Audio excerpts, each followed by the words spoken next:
It's a pretty good stretch when you have live golf to look forward to every day of the week. Tonight on Golf Channel, watch Sergio Garcia tee it up in the Singapore Open. First round coverage begins at 8 Eastern. But hang on, that isn't all. We take you from Singapore to the United Arab Emirates in round one of the Abu Dhabi HSBC Championship, starting at 10:30, where Rory McIlroy and Dustin Johnson headline the field.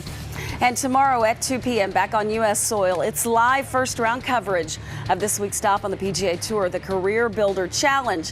Phil Mickelson adding some star power in the California desert, playing his first event of 2018. We'll get you set for these tournaments and much more right now on Golf Central.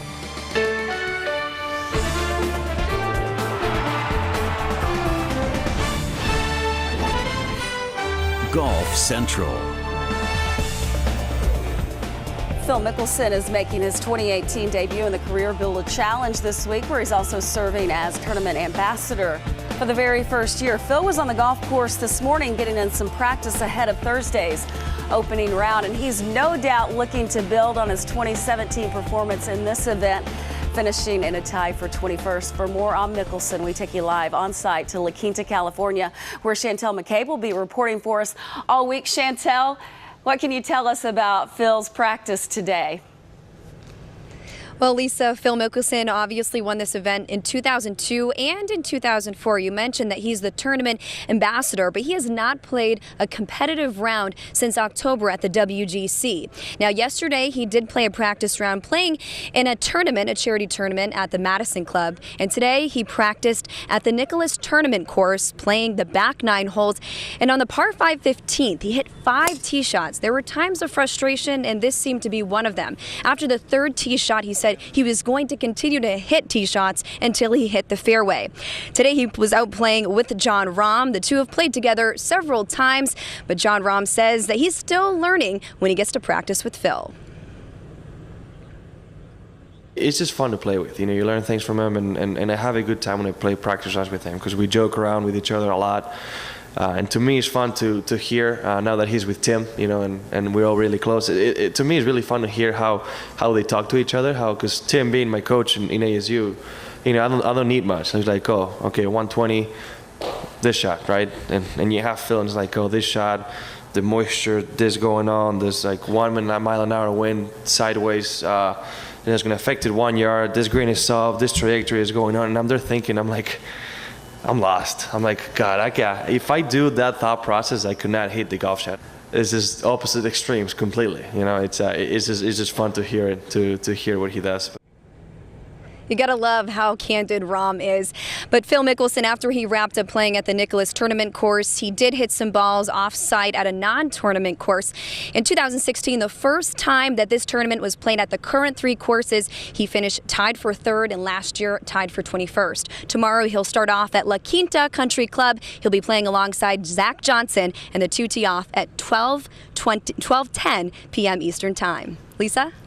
Chantel McCabe, thank you very much. We'll have much more on Phil tonight as we conclude our 3-part series on Lefty. Coming up on Golf Central, his best career moments of this decade, including a couple major triumphs. For the 2nd consecutive year, the Singapore Open is part of the Open qualifying series. The top 4 players not already qualified who finish inside the top 12 will earn an exemption into golf's oldest major in July at Carnoustie. Obviously, last year's Masters champ, he doesn't have to worry about that, but Sergio Garcia is in the field in Singapore and looking forward to the week ahead. Winning is nice. It doesn't matter which time of the year. Obviously, the earlier you do it, the more confidence you get. To me, last year I played decent here. I had a solid week, and then we went on to Dubai and managed to win there. So that was obviously a nice kickstarting point. So, you know, it would be nice to play well. I think if we can manage to win here, it'll be amazing. But even if we don't, we can still hopefully take a lot of positives out of it. We can't say this enough because it's a great Wednesday night doubleheader. Live tonight in prime time. First up, the Singapore Open at 8 o'clock Eastern. Then it's off to the desert and the Abu Dhabi HSBC Championship at 10:30.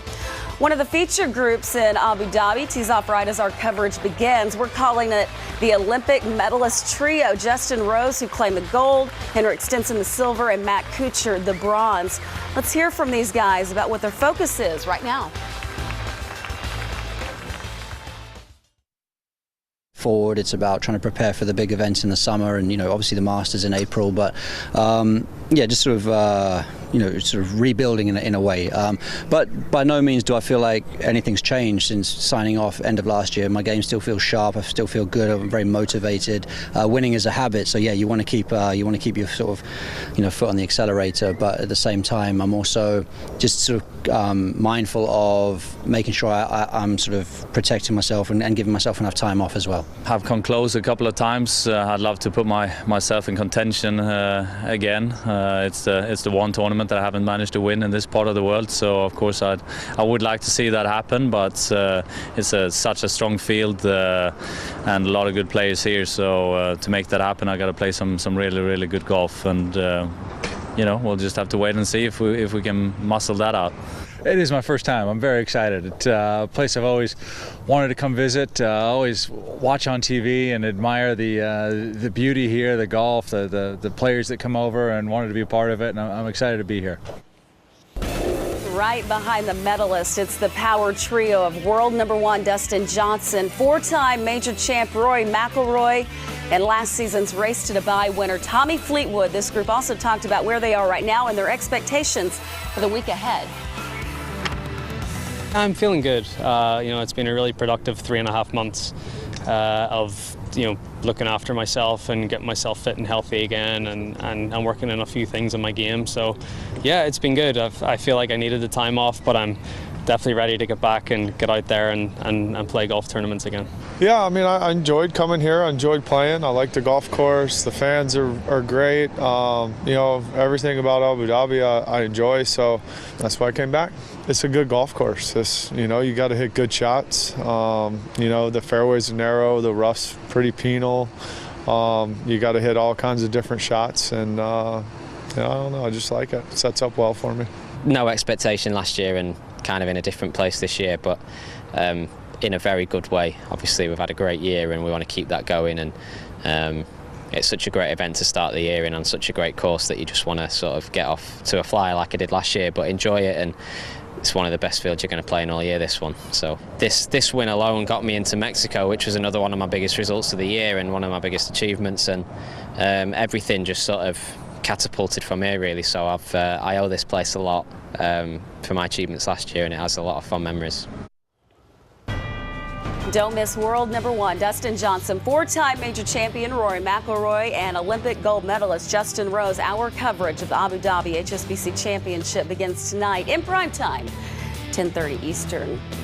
Great to have the boys alongside Brian Bateman, Jaime Diaz, Tim Rosafort. I think we're all excited about the year ahead. We were going through the numbers, guys. So many great players making their debuts this week.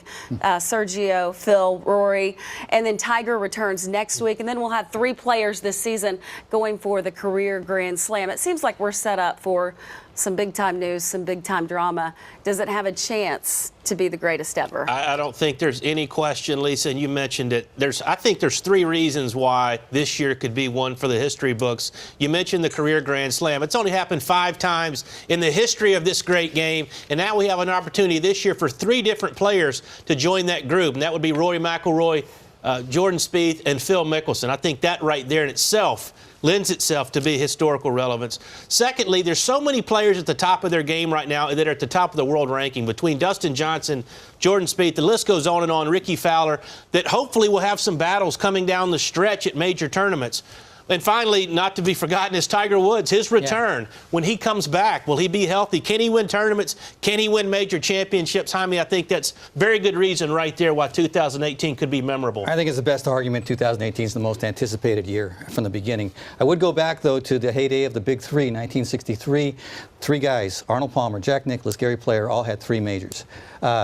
And 64 and 65, as a result, were anticipated. Now, there wasn't the media that there was, but those guys were all shooting for it. Arnold was shooting for the PGA, Jack was shooting for the British Open, and Gary was shooting for the U.S. Open.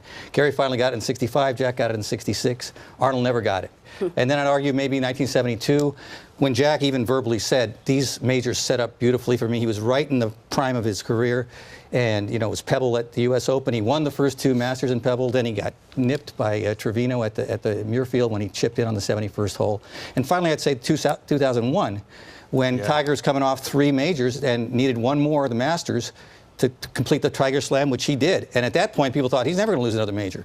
So 2001 was big also, but I'd still say 2018 on many levels outranks it. I think the X factors are the play of McIlroy and Day. McIlroy drops out of the top 10 for the first time since 2008. It'll be interesting to see him and DJ in the same pairing tonight and what the driving is like between the two of them and the comparison there. And then Jason Day, number 1 in the world a year ago right now. It started a year anyway, and he's dropped down to number 13, but he showed some good signs at the end of the season. And father again, 4th at the BMW, T11 at the HSBC down in China, and then 5th in the Australian Open. Let's just see how J-Day responds now to all this great play by some of these young kids. They could fill out the whole picture. You know, they were sort of missing last year, and they're 2 incredible players, and it doesn't make sense that the law of averages would keep them playing badly and for another year. Brian, maybe the most 2 talented players out there in some regards. And I think also, Lisa, when you talk about what could happen this year, the prospects of what individual players can do, don't forget about the Ryder Cup in the summer. Yes. Going back to Paris.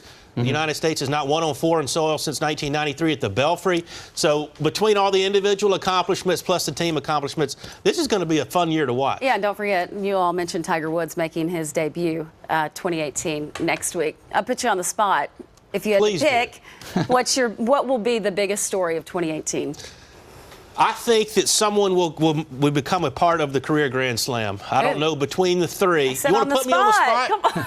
I'm going to say Jordan Spieth at Belle Reve at the PGA Championship. Yeah. I think going to make us wait all 4 of them. Yeah, I really do. But I do think that Rory McIlroy, the start that he gets off to this week, next week, and then the tournaments leading up to Augusta, if he can get his putter in shape, get to Augusta, deal with all that pressure, because we all know that's one of his favorite golf courses in the world. But if I had to pick one, I say someone becomes a part, the 6th member of the career Grand Slam, and I say Jordan Spieth at Belle Reve. I'm taking an easy one and going with Tiger. If Tiger comes back and is truly himself again, I don't know, it just changes everything. It just makes everything more interesting. It makes these young guys have to reach another level. It makes us all appreciate how great Tiger truly is. He's got a chance to be the greatest player of all time if he can win some more majors.